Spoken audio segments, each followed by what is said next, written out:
प्रश्न 92। तुम्हारे हर ग्रुप के अंदर ये स्टार का सिंबल क्यों होता है, और साथ ही साथ तुम्हारी जितने भी पुस्तक बाहर पढ़ती है उसमें भी स्टार का निशान तुमने रखा है। इसके पीछे क्या कोई आशय छुपा हुआ है? समाधान 92।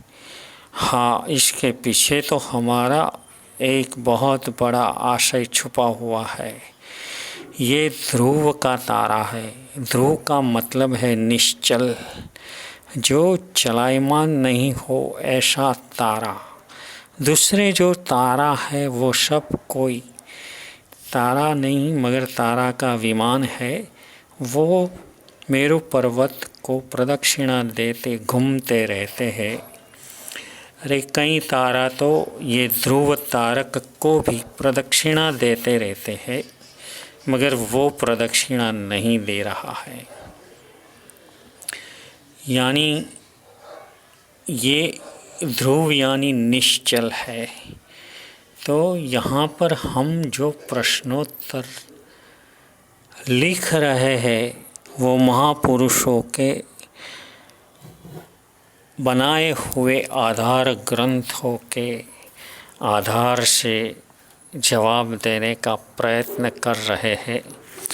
वो महापुरुष खुद ध्रुव तारक है।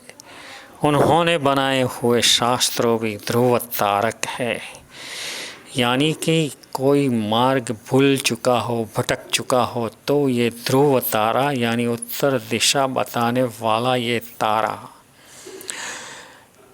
बाकी सभी दिशाओं को भी पहचान करा देता है।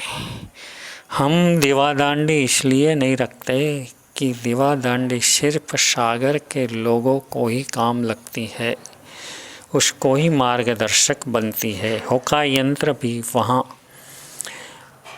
सागर के लोगों को ही मार्गदर्शक बनता है, जबकि ये ध्रुव तारा समंदर के लोगों को भी काम लगता है, दिशा सूचक बनता है। जमीन पर के लोगों को भी ये ध्रुव तारक मार्गदर्शक बनता है, और साथ ही साथ विमान जो आकाश में उड़ रहे हैं यानी अवकाश यान को भी ये ध्रुव तारा मार्गदर्शक बन सकता है।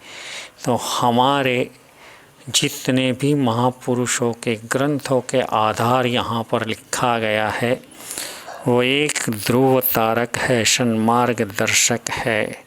इसीलिए हमने ये ध्रुव तारा का निशान रखा है, सिंबल रखा है हमारी हर पुस्तक पर। और जो डीपी में हम व्हाट्सएप में डीपी में रखते हैं उसमें भी हम ये तारक का ही निशान लगाते हैं, रखते हैं।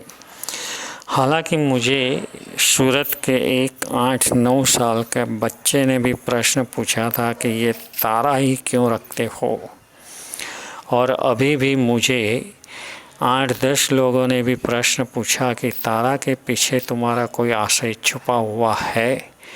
मैंने बोला ये आशय जो ऊपर मैंने बताया वो हमारा आशय इसमें छुपा हुआ है।